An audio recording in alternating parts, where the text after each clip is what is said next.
मंडळी, तर बघा मी म्हटलं होतं ना ह्या चिंबोऱ्या मी बाजूला ठेवते, तर मी ह्या बाजूला घेतलेल्या चिंबोऱ्या आहेत. तर ह्याच्यासाठी बघा एक कांदा लागणार आहे, थोडीशी लसूण घेतली आहे, आलं घेतले, बघा पाणी तापत ठेवलं होतं, त्याच्यामध्ये लवंग, काळी मिरी टाकते. तर बघा एक दालचिनीचा तुकडा, 2 वेलची, लसूण टाकते, आल्याचा तुकडे केलेत मी, एक कांदा टाकते आणि आता हे छान आपल्याला उकळून घ्यायचे. आता ह्याच्याबरोबरच बघा ह्या ज्या चिंबोऱ्या घेतलेल्या आहेत त्या चिंबोऱ्या टाकते.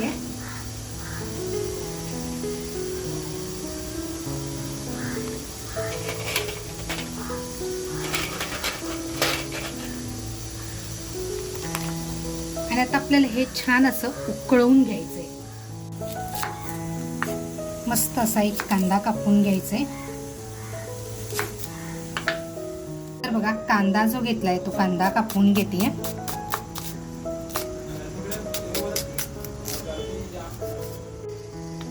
इकडे बघूया आपल्या चिंबोऱ्या बघा छान अशा शिजल्यात, काढून घ्यायच्यात आता आपल्याला. या 2 तास आहे ना मी तांदूळ अशी भिजत ठेवले होते. तर बघा 1.5 वाटी मी तांदूळ घेतलेला आहे आणि कांदा एक कापून घेतलाय. इकडे बघा काळी मिरी कुटून घेतलेली आहे. तर बघा आपल्या चिंबोऱ्या काढून घेऊया.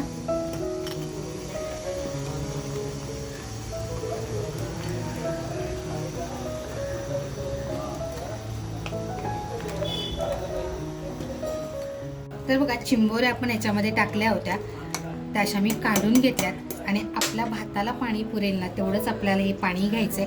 तर हे पाणी बघा आपण मोजून घ्यायचंय. तर बघा पॅन ठेवला होता, छान असं तापवून घेतलंय. तेल टाकते, तुम्ही तेलाच्या ऐवजी तुपाचा वापर करू शकता.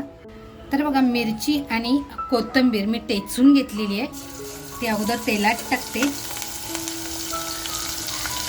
कारण मी इथे लाल मसाल्याचा वापर करत नाहीये.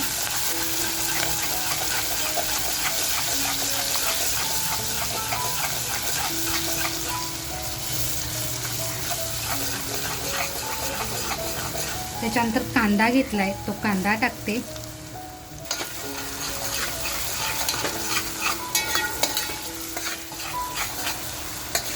कांदा बघा जास्त आपल्याला लालसर नाही करून घ्यायचंय. थोडीशी काळी मिरी टाकते.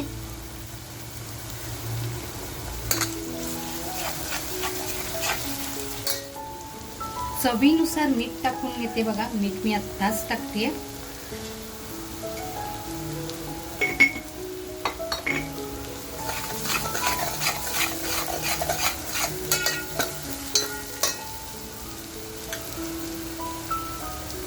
आणि आता ज्या आपण चिंबोऱ्या रश्शातून काढून घेतल्या होत्या त्या पाण्यातून काढून घेतल्या होत्या त्या ह्याच्यामध्ये आपण फ्राय करणार आहोत.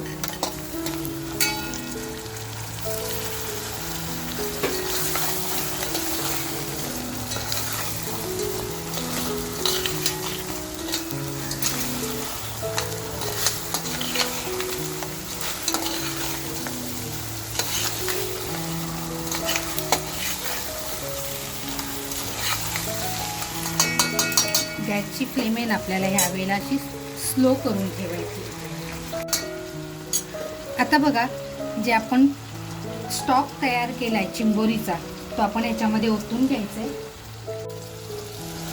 हे तुम्ही अगोदर गाळून घेऊ शकता.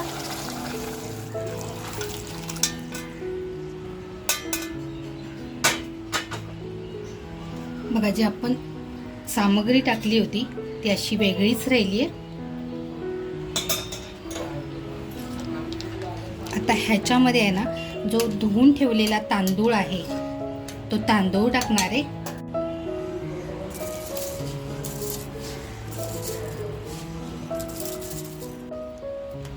तर बघा आपला भात सुद्धा असा छान याच्यात टाकून झालेला आहे. तर अगोदर आहे ना आपल्याला हे छान असं उकळी येऊन घ्यायचं आहे. बघा थोडीशी वरून काळी मिरी टाकते म्हणजे आपल्याला ना भाताला टेस्ट अशी तिखट सुद्धा येईल, कारण अजिबात मी तिखटाचा म्हणजे लाल मिरचीचा वापर केलेला नाही आहे. आता हे मस्त आपल्याला शिजून द्यायचं आहे. आणि मी तांदूळ म्हणाल ना तर आपला घरच्या तांदळाचाच वापर केला आहे, तुम्ही इथे बासुमतीचा वापर करू शकता. तर भात बघा आपला छान असा शिजत आलेला आहे. पाणी बघा बऱ्यापैकी सुकलेलं आहे. माझ्याकडे ना टोप मला छोटा पडला म्हणून मी झाकण आहे ते असं बघा रुमाल बांधला आहे झाकणाला आणि ते आता असं उलटं ठेवते आणि छान असं मंद गॅसवर ह्याला दम देऊन घेणार आहे. याच्या खाली जर तुम्ही तवा ठेवलात तरी चालेल, पण माझ्याकडे थोडंसं पाणी आहे म्हणून मी बघा असं एक 10 ते 15 मिनटं मंद गॅसवरती शिजून देणार आहे. तर बघा वरती आहे ना मी जडसाठी खलबत्ता ठेवला होता. आपली बिर्याणी बघा किती छान झाली. हे लावण्याचं कारण असं आहे की ज्यावेळेस आपण रुमाल किंवा काय बांधतो ना तर त्या ओल्या कापडाच्या ह्यानी आहे ना त्याला छान असा दम लागला जातो.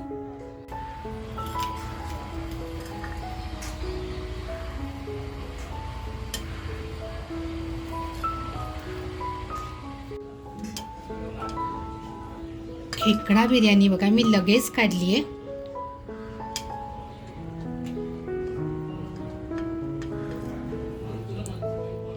तर मित्रांनो आज बनवलेली ही वेगळ्या पद्धतीने खेकडा बिर्याणी ही रेसिपी तुम्हाला कशी वाटली, आवडली असेल तर नक्कीच लाईक करा. अजूनपर्यंत लाईक कोणी केलेलं नसेल तर लाईक करा. चॅनलवर कोण नवीन असाल तर सबस्क्राईब करायला विसरू नका. मंडळी तुमच्या घरी बनवून बघायला विसरू नका आणि आपल्या माणसांमध्ये नक्की शेअर करा. मस्त खा आणि स्वस्त राहा, त्याचबरोबर स्वतःची काळजी घ्या. थँक्यू.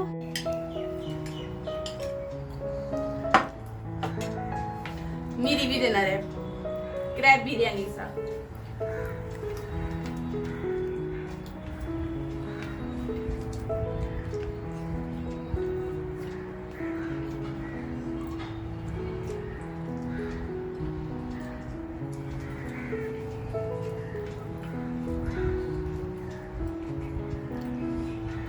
झणझणीत नाही पण ठसका देणारा काळी मिरीच्या पावडर मुंबई टाकली ना त्याच्याने मस्त ठसका बसतोय आणि भातही शिजलाय चांगला. खरंच इथे बसतोय.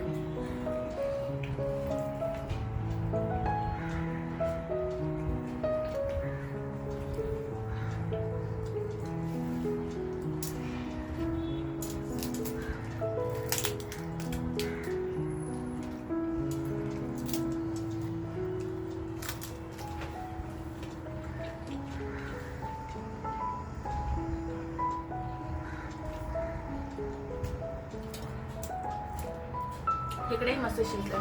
तर मित्रांनो मी खाऊन घेते, मला खूप आवडला हा भात.